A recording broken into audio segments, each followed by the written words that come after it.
Good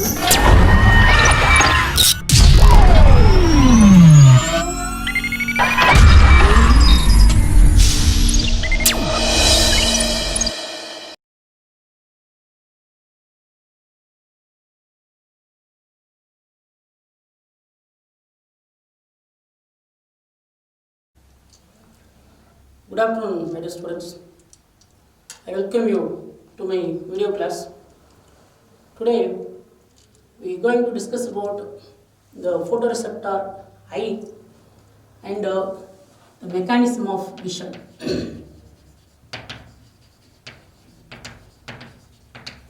Photoreceptor eye and mechanism of vision. The photoreceptor eye is an important visual organ which are located in the orbit region in our head or in our forehead. Here, these eyes, these are spherical in shape,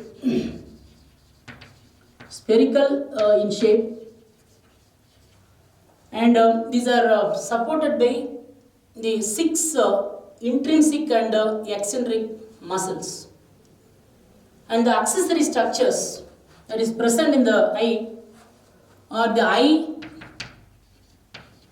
eyelids, eyelashes, and eyebrow. Eyelids, eyelashes, and eyebrow. These eyelids and eyebrow that helps to protect the eye from the excessive sunlight and also perspiration from the forehead region. So the important functions of the eyelashes and eyebrow is to protect the eye from the sunlight. And the eyelids, which actually there is a 2 upper and lower eyelids, 2 eyelids are there. The 2 eyelids, when it moves, it helps to disperse the fluid for easy lubrication of the eyeball within the orbit region. So these 3 are the accessory structure helps to protect the eyeball. And when we take the VS or vertical section of the eye, we can see the 2 compartments inside the eyeball. These are 2 compartments that lies between the lens and also the cornea. This region is called a vitreous chamber.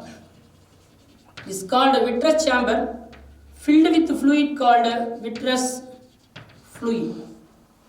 This is a fluid, is called aqueous humor. This is aqueous humor produced by the middle layer portion called ciliary body. Is called the ciliary body. The ciliary body is responsible to produce the aqueous humor, which is filled up here in the anterior compartment that lies between the cornea and this portion is called lens. So between the cornea and the lens, the cavity is filled with a fluid called aqueous humor, which is watery in nature. And between the lens, the innermost layer is called retina. This is a huge or big cavity filled with the fluid called vitreous humor. This humor is nothing but fluid. The fluid is responsible to maintain the spherical shape of the eyeball. Suppose the fluid concentration is less, the shape of the eyeball may get changed, and that leads to some refractive errors. So the secretion of these 2 fluids here is an important one, and even this aqueous chamber that is separated into again 2 compartments. The one lies with between the cornea and this portion is called iris portion. Between the iris and cornea, this is one more compartment aqueous chamber, and between the iris and the lens there is a very small chamber. So these structures are useful for the refraction of the light rays that helps to focus exactly on the retina layer. So when we take the vertical section of the eye, we can see three coat, or what we call this three tunics. The outer coat that actually helps to protect the eyeball, which is white in color, that is called sclera. The outermost layer is called sclera. Actually, in the total size of the eyeball, just only 1/6 is actually facing or seeing outside. Remaining 5/6 of the eyeball that is remain present inside the orbit region. So here in the sclera portion also completely that is present inside the orbit, but the anterior portion of the sclera, what we call is the cornea region. The cornea is a transparent portion. It is actually modified form of the sclera, but the remaining part of the sclera, that is white in color, the white portion is completely present inside the orbit, that is about the 5/6 portion that is present inside the orbit. So the main function of the sclera is to give there is a protection to the remaining part of the eyeball. When you come to the second layer, the second layer is called a choroid layer. The second layer is called a choroid layer. Choroid is the pigmented layer. Choroid layer is the pigmented layer, which is black in color. That is because of the deposition of a pigment called melanin pigment. And also the choroid layer is a highly vascularized layer.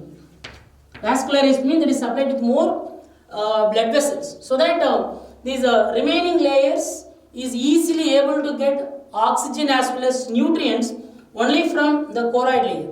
So the characteristics of choroid is pigmented and vascularized. And here in the anterior region,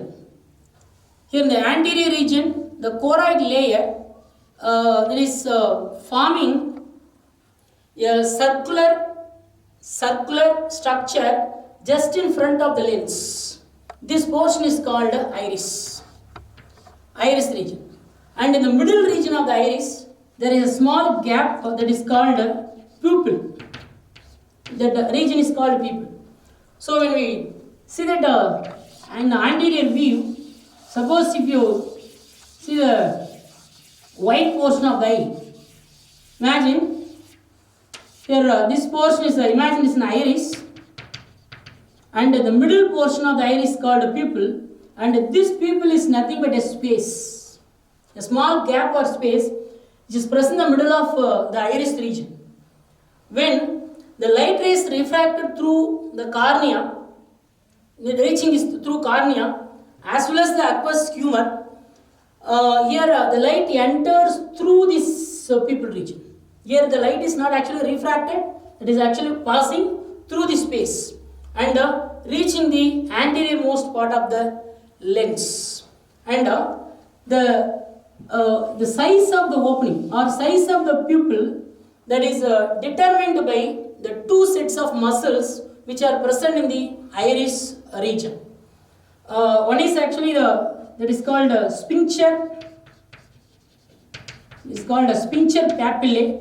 It is called sphincter papillae, or it is also called a circular muscle. Sphincter papillae is a circular muscle, and one more muscle is there that is called a dilator muscle. It is called dilator muscle or dilator papillae. Dilator muscle or dilator papillae, which is also called radial muscle. So here the iris region is made up of two types of muscles. One is sphincter muscle, another one is called a dilator muscle. This sphincter muscle that is present here in this iris region, which contracts when our eyes are exposing to the light.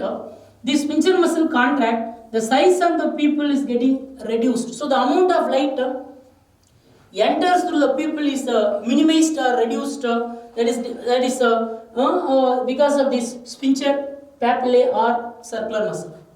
And suppose if you are exposing to dim light, our eyes are exposing to dim light, this dilator papillae contracts and the size of the people increases. So more light enters into the eye or here in the lens region. In addition to that, here there are three types of muscles are there. Here that is actually helps to keep the lens in the proper position. These muscles, as I said earlier, one is a ciliary body, another one is called ciliary muscle, third one is called suspensory muscle. It's called a suspensory muscles. This suspensory muscle helps to keep the lens in the proper position, and the circular ciliary body and also the ciliary muscles that is responsible to increase or decrease the size of the lens. Because when the lens curvature is increased or decreased, that helps to focus the light rays on the retinal layer. So that ability we call this is a power of accommodation. It's called a power of accommodation. That means, suppose when the person views the distant object, when the parallel light rays refracted through these three area, that is the cornea, aqueous humor, and also the anterior portion of the lens, here depending upon the distance, this lens curvature increased or decreased, that helps to focus exactly on the retinal layer. So this ability of the eye, we call this as a accommodation of the eye or accommodation of the lens. And the third layer, what we call this is a retinal layer. This here retina is the innermost layer. Is a innermost layer. Here in the retinal layer has two important pigmented cells. One is called rod cells, another one is called cone cells. There is an innermost layer, which are the sensory layer, because the sensory cells called rod cells and cone cells are present in the inner layer. And these rod and cone cells, that is actually differentiated into three different types of cells, or it is as three types of cells. One is called bipolar neurons. Actually both rod and cone cells has is a bipolar neuron, and ganglionic cells, and continuation of this ganglionic cells, we call this as the optic nerve. So these three structures it is responsible to carry the information which is generated, or what we call as an electrical impulses or electrical potential or action potential generated here in the bipolar neuron, that is carried to the brain, especially to the visual part of the brain through this path. That is bipolar neuron, ganglionic cells, and optic nerve, that is present here in the rods and cone cells. Rod and cone cells are present in the retinal layer. The retinal layer is called as the sensitive layer or sensory layer. Here at some places here in the posterior region of the eyeball, some region has more cone cells. Cone cells are concentrated more. That region is called macula lutea. That region is called macula lutea. The macula lutea is also called yellow spot. Macula lutea is also called yellow spot. So yellow spot is nothing but where the cone cells are concentrated more at the posterior region of the retinal layer, and inside or in the middle region of the yellow spot is called fovea region, or it is also called fovea centralis. Fovea centralis. So that is the exact place where the color image is formed. Here the rod cell and cone cells, these two cells are actually made up of two different types of proteins. Two different types of proteins are there. And the proteins which are present in the rod cell, that is called scotopsin, or the protein is called opsin protein, and in cone cell the protein is called photopsin protein. Scotopsin protein when actually reacts with the aldehyde portion of the vitamin A, that is called retinine, and when reacts with this retinine and it is responsible to see the object in the dim light. But when the eye is exposing to the bright light, this actually scotopsin is bleached in the sense that is broken into vitamin A, retinine, and also is opsin protein, and immediately that generates an action potential. So when the eyes are exposing to the sunlight or exposing to the bright light, some there is a change takes place in the scotopsin protein, and it sets up an action potential. This action potential is actually carried from this retinal layer through this bipolar neuron, ganglionic cells, and also optic nerve, and finally reaching the vision area of the cerebral cortex. Vision area, that is in the cerebral region, that is present in the the temporal portion of the brain or cerebral cortex. So the two types of proteins is playing major role for the vision, in addition to the vitamin A and the different aldehyde portion of this vitamin A is responsible to see the object in both bright as well as the dim light region. And here in the lens, actually in a human we have a biconvex lens. The lens is called is a biconvex lens, which is also made up of a living cell. The type of protein present in the lens is called as the crystalline protein. This protein is called crystalline protein, and it is a very, very unique type of protein present only in the lens.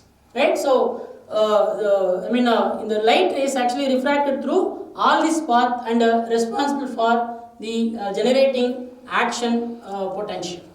So here, when the eyes seeing the object, the light which is emitted from the object,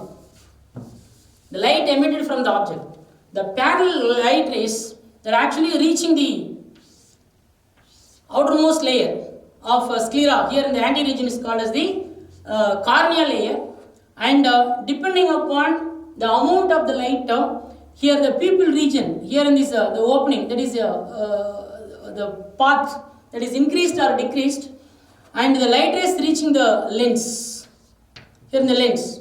So depending upon the curvature of the lens,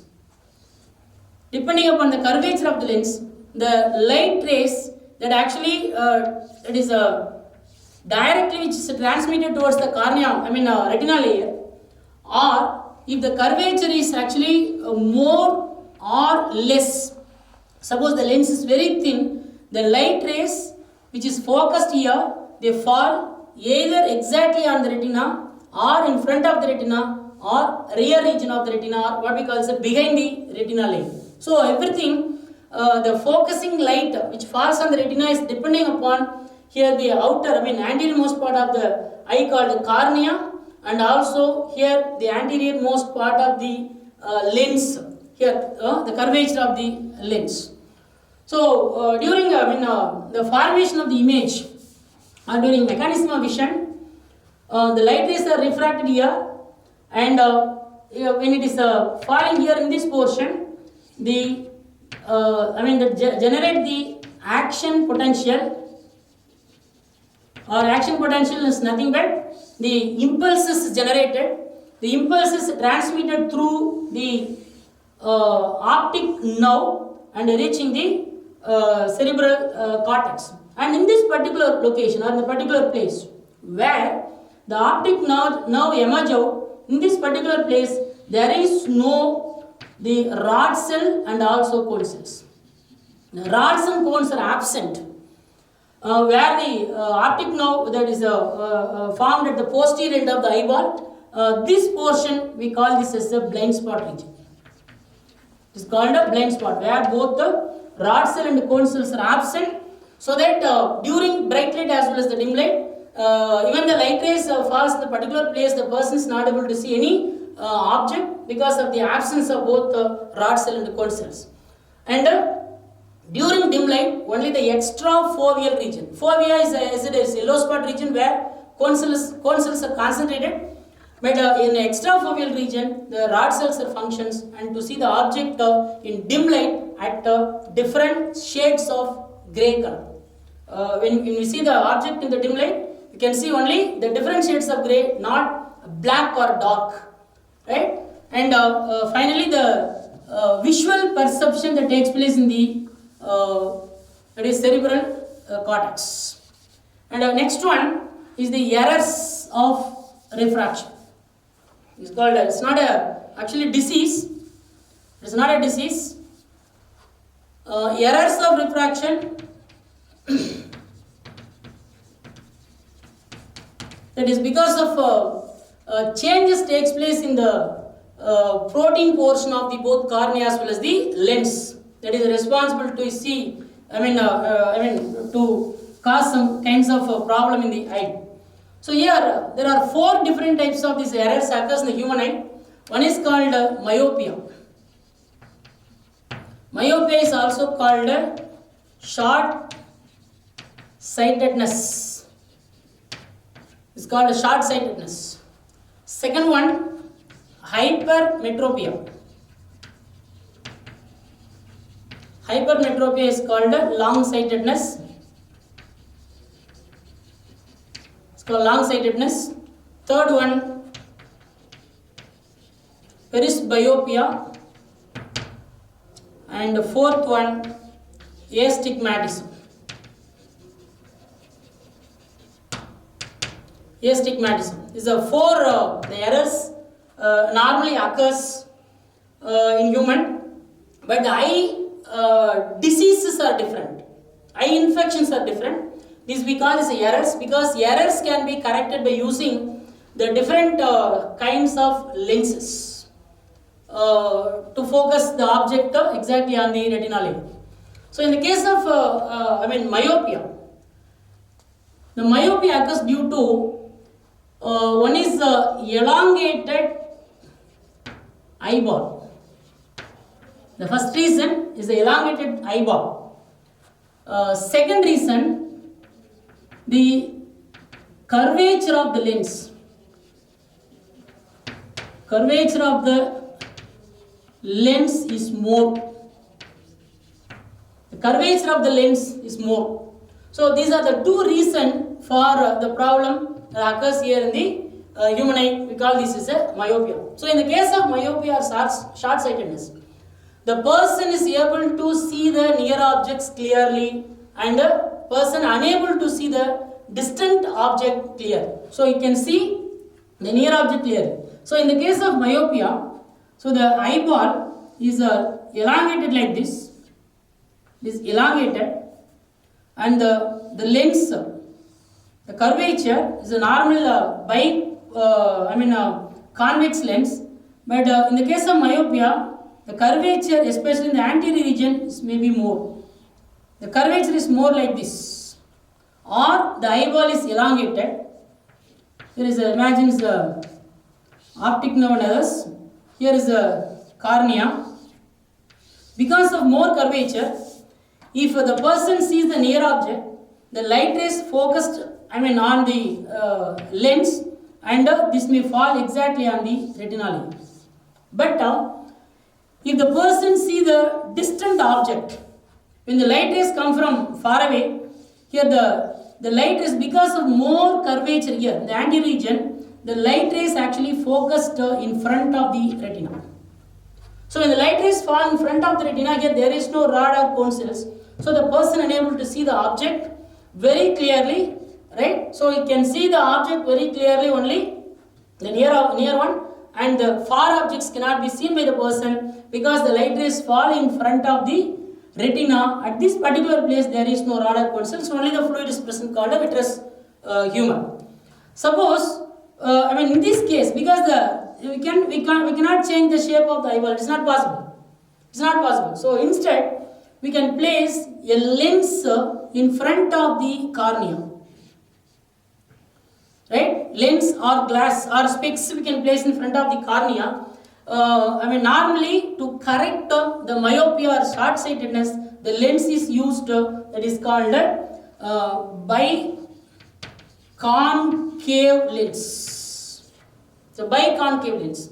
The functions of the biconcave lens is to diverge the light rays. So because of this more curvature is actually not diverted much, so it fall in front of the retina. Suppose if the diverged light rays reaching here, that actually helps to focus the light rays exactly on the retinal layer. So that is the main use or main function of the biconcave lens, to divert the light rays, and it helps to focus the light rays exactly on the retinal layer.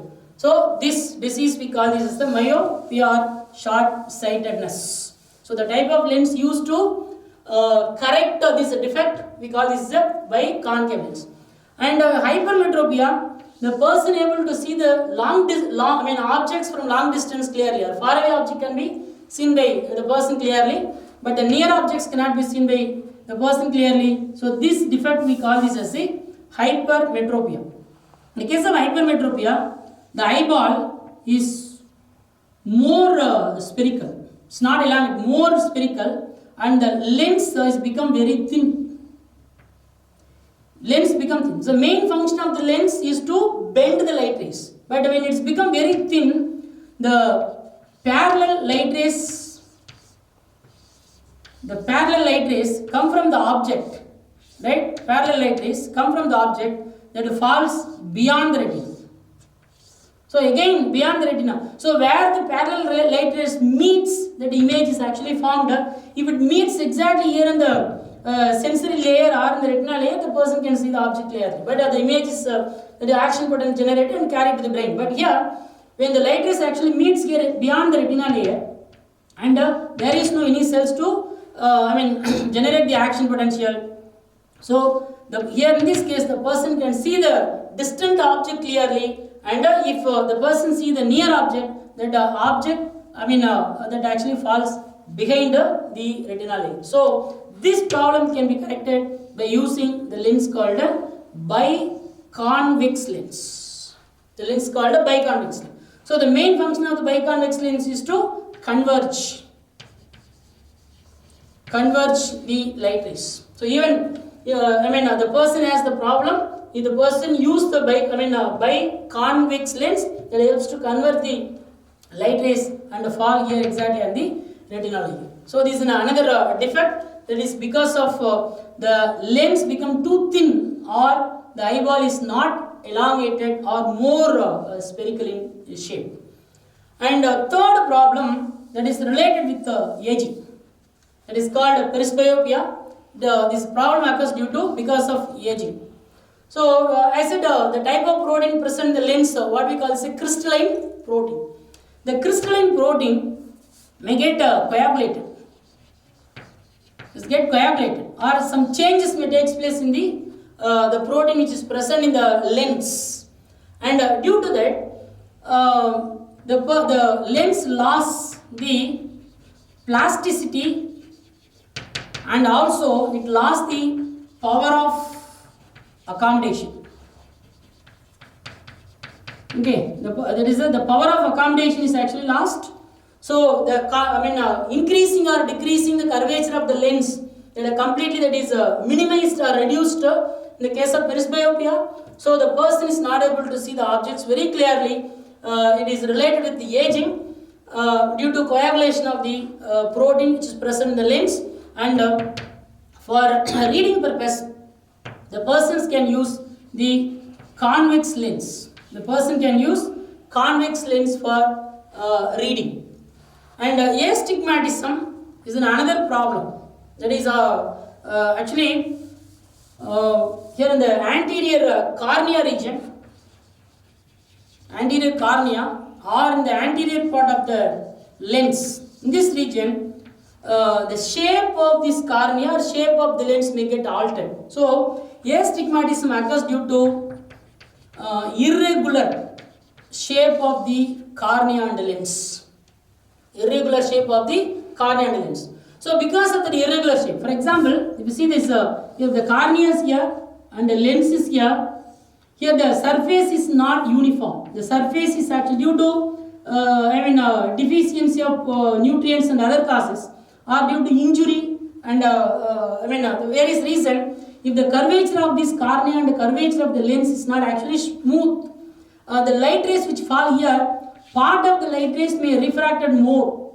That means part of the light rays behave like a myopia, part of the light rays may behave like a hypermetropia, so that the person is not able to see the clear object. The person may see only the blurred vision. So in this case, the person can use, that is the case of astigmatism, the lens called cylindrical lens.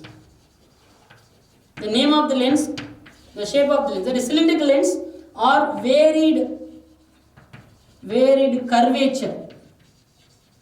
Okay, varied curvature lens can be used to correct the problem like astigmatism. So these are the four defects, or what we call as the errors of refraction. So in the case of myopia, light rays that fall in front of the retina, the person can see only the near objects clearly, not the far objects. Here in the case of hypermetropia, far objects can be seen clearly by the person and the near objects cannot be seen clearly. In the case of presbyopia, there is a coagulated protein, there is especially crystalline protein. So the plasticity as well as the power of accommodation is lost, and astigmatism due to varied curvature lens. So these are four common errors occurs, but this can be corrected by using the proper lenses. And there are two different types of diseases are more common. One is cataract. The cataract is also, that is because of coagulation of the protein, and here in the anterior region of the lens as well as in the cornea, there is a very thin membrane may be formed due to coagulation of the protein, and due to that, especially here in the lens region, the anterior regions become opaque. Opaque means they become dark, which won't allow the light rays to pass, so that the person is not able to see the objects clearly. So the delicate protein which is present here in the lens as well as here in the cornea region may cause the opaqueness, and this can be cleared, or this can be treated by operation or by surgery. The very thin delicate protein which is actually formed on the outer regions can be easily cleared, and this problem can be rectified. This we called the disease we call this cataract. And one more thing, here the glaucoma is a disease that is due to increased the pressure called intraocular pressure. It's called intraocular pressure. The inside the eye, the pressure actually is maintained by two type of fluid. One is called aqueous humor. Another one is called vitreous humor.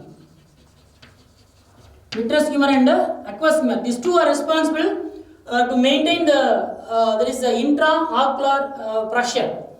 When this intraocular pressure is more, intraocular pressure is increased, that leads to this disease called glaucoma. The glaucoma disease cause permanent blindness. Glaucoma cause permanent blindness because the posterior region, here in the posterior rear region of the eyeball, where the optic nerve emerges here, this particular region is completely compressed. When this portion is compressed, even the action potential generated by the neurons which are here, that is the rod and cone cells, that cannot be carried to the brain, where this perception of the image that is occurs. So when the pressure here inside this fluid or inside this chamber is increased in the aqueous or vitreous humor, that leads to the disease called glaucoma disease. Here in the rod and cone cells, we talk about the rod and cone cells. In the cone cell, cones, there are three different types of cones are there. Actually, our eye is able to see the three primary colors. One is red, green, and blue. These are three primary colors. And the perception of the color in the brain is actually based on only these three primary colors. There is no, sensory cell, or there is no cone cell to see or to visualize the different color. So only the three colors can be, it is easily that is sensitive by our cone cells. So the red color sensitive cone cells, that is called structure is called erythropsin. Okay, these are actually sensitive to only red color. The protein is actually opsin protein. So erythro meaning is a red. So this actually this erythropsin protein is erythropsin. This pigment is sensitive to long wavelength, and green sensitive cone cells. This is called chloropsin. This is called chloropsin. This actually sensitive to only green color. It sensitive to only the medium wavelength, like light.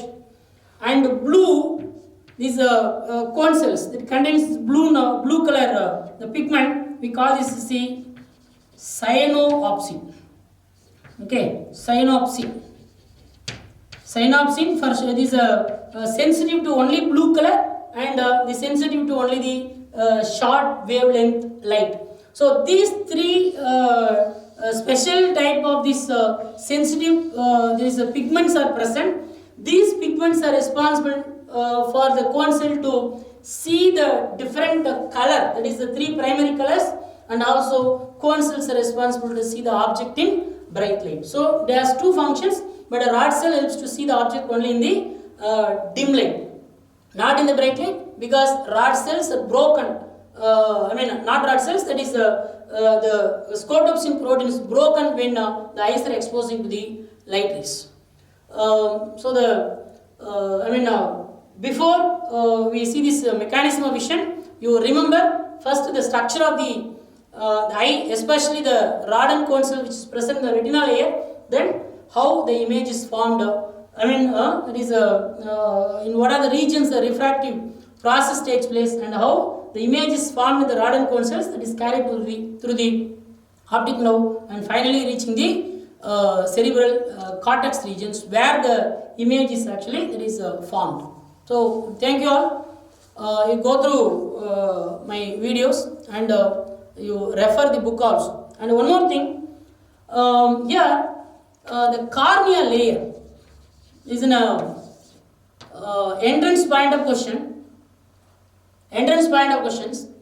The cornea only can be easily transplanted from person to person, because there is no rejection in the recipient body, or there may be a very less rejection. Suppose if the cornea is transplanted from one person to another person, because there is no blood supply, there is no any blood vessels to supply nutrients, oxygen to the cornea layer. So cornea is the anterior most part of the eyeball, and this cornea layer taking its nutrients only from the aqueous humor. So this can be easily transplanted without any rejections. So thank you one and all.